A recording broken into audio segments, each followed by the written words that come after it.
Friends, one nation one card आखिर है क्या, उसके क्या क्या फायदे हैं, गवर्नमेंट की ये जो न्यू स्कीम है वो किस तरह से लोगों को फायदा पहुंचा सकती है या फिर कौन कौन से लोग इसका पार्ट हो सकते हैं।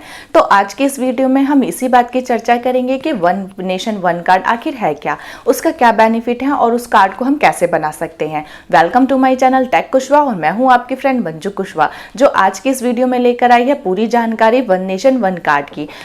Friends, one nation one card की जो योजना है हमारे केंद्रीय मंत्री श्री रामविलास पासवान जी ने 2019 में 4 राज्यों के साथ स्टार्ट की थी।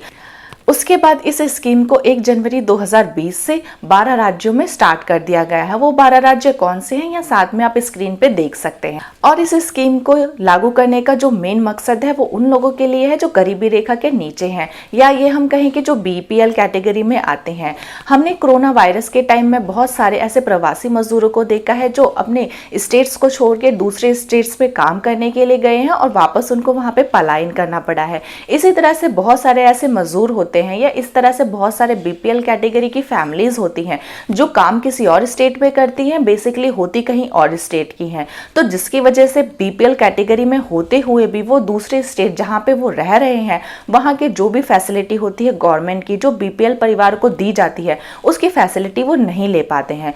तो ये basically one nation one card उन्हीं लोगों के। अब इसको अगर मैं ठीक तरह से समझाऊं तो आप ये सोचिए कि कोई महाराष्ट्र का मजदूर है या बीपीएल कैटेगरी का कोई परिवार है, वो हरियाणा में काम करता है, मगर उसको हरियाणा के वो सारे बेनिफिट्स नहीं मिल पाते जो बीपीएल फैमिली को मिलने चाहिए, क्योंकि उसके पास जो राशन कार्ड है वो महाराष्ट्र का है। तो ये तो उसके साथ बहुत नाइंसाफी हुई। उसको वो सभी जो इंपॉर्टेंट है उसको बहुत हाई रेट पे मिलती है, राशन की दुकान पे उसको अनाज उस रेट का नहीं मिलता जो बीपीएल परिवारों को मिलता है। तो अगर हम इसके बेनिफिट्स की बात करें तो वो बेनिफिट ये होगा कि अगर कोई मजदूर महाराष्ट्र का है और वो हरियाणा में काम करता है, उसका राशन कार्ड अगर महाराष्ट्र का है तो भी वो हरियाणा में इस वन नेशन वन कार्ड के अंतर्गत यहाँ पे जो भी गवर्नमेंट जो है बीपीएल परिवारों को जो भी फैसिलिटी देती है राशन में या किसी अन्य और चीज़ों में, वो सब उस मजदूर को मिलेगी। उससे ये नहीं कहा जाएगा कि आपका राशन कार्ड तो दूसरी स्टेट का है, सभी स्टेट में एक समान ही माना जाएगा। तो ये बहुत ही अच्छी खबर है। जो बीपीएल कैटेगरी में आते हैं उन लोगों को बहुत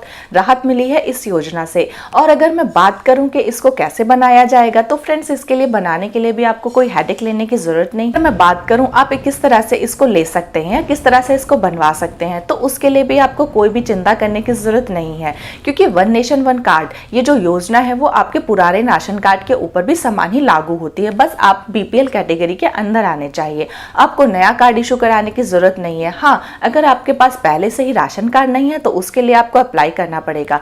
इसके अलावा आपको किसी भी तरह की और परेशानी झेलने या फिर हेडेक लेने की जरूरत नहीं है, क्योंकि गवर्नमेंट खुद ही अपने आप ही आपके आधार कार्ड को आपके बीपीएल कार्ड से लिंक करेगी एक फोन कॉल के जरिए, और उसके बाद आपका card one nation one card के अंतर्गत पॉलिसी के अंदर आ जाएगा। उसके बाद वहां की अगर आप पीओएस यानी कि पॉइंट ऑफ सेल्स की शॉप पे, जिससे हम राशन की दुकान भी बोलते हैं, वहां पर जाएंगे तो वहां पे उनके पास एक इलेक्ट्रॉनिक डिवाइस जो गवर्नमेंट ने उपलब्ध कराई है, उसके जरिए वो आपके कार्ड को बीपीएल कैटेगरी के अंदर लाके वन नेशन वन कार्ड के द्वारा जोड़ सकते हैं। तो बहुत ही अच्छा तरीका है बीपीएल कैटेगरी के लोगों की जांच के लिए जो इस कैटेगरी के अंदर आते हैं, ताकि कोई और लोग इसका फायदा ना उठा सके। बेसिकली ये उन्हीं लोगों को मिलेगा जो इसके हकदार होते हैं। तो बहुत ही अच्छी चीज है, बहुत ही यूजफुल चीज है। आपको किसी भी चीज के लिए हेडेक लेने की जरूरत नहीं है। गवर्नमेंट ने बेसिकली उन्हीं लोगों के लिए बनाया है जो लोग बहुत ही परेशान हैं, जो अपनी बेसिक नीड्स के लिए बहुत फाइट करते हैं। तो बहुत ही एक अच्छा तरीका है। आप अपने और अगर आपने अभी तक इसका फायदा नहीं उठाया है तो अभी जाइए, अभी इसका फायदा उठाइए। अपने पास की पीओएस की दुकान पे यानी कि राशन की दुकान पे इसकी जानकारी लीजिए, जिसके द्वारा आपको सारी की सारी जो डिटेल है बहुत अच्छे तरीके से मिल जाएगी और आप एक ही कार्ड को और भी स्टेट्स में यूज कर सकते हैं। उसके लिए आपको अपनी ही स्टेट में जाने की जरूरत नहीं पड़े। और फ्रेंड्स, आपको इस चीज के लिए भी घबराने की जरूरत नहीं है कि वो डिवाइस सभी दुकानों में होगी या नहीं। अब तक गवर्नमेंट ने 77% संपूर्ण भारत में वो डिवाइस शॉप्स पे पहुंचा दी है। तो फ्रेंड्स, देखा गवर्नमेंट की ये स्कीम उन लोगों के लिए कितने फायदे वाली है जो बेचारे लोग अपनी स्टेट्स को छोड़ के दूसरी स्टेट्स में जाके अपनी फैमिली को लेकर आते हैं, वहां पे काम करते हैं, मजदूरी करते हैं, मगर उनको उस बीपीएल कैटेगरी का फायदा नहीं मिलता जिसके वो हकदार होते हैं। तो ये जो स्कीम है उन लोगों के लिए बहुत ही यूजफुल और फायदे वाली है। तो फ्रेंड्स, ये वीडियो आपको कैसी लगी प्लीज कमेंट सेक्शन में मुझे जरूर बताइएगा। मुझे लगा कि बहुत सारी कंफ्यूजन है इस वन नेशन वन कार्ड को लेकर, तो इसके रिलेटेड कुछ इन्फॉर्मेशन आप सब लोगों लोगों से शेयर करने चाहिए। तो इसीलिए मैं ये वीडियो बना रही हूँ। होपफुली ये वीडियो आपको पसंद आई होगी, और अगर पसंद आई है तो इसे लाइक, शेयर और कमेंट करना ना भूलें, और साथ ही साथ मेरे चैनल को सब्सक्राइब और बेल आइकन को प्रेस करना भी ना भूलें। तब तक के लिए फ्रेंड्स बाय, मिलते हैं मेरी नेक्स्ट वीडियो में। Stay blessed and take care.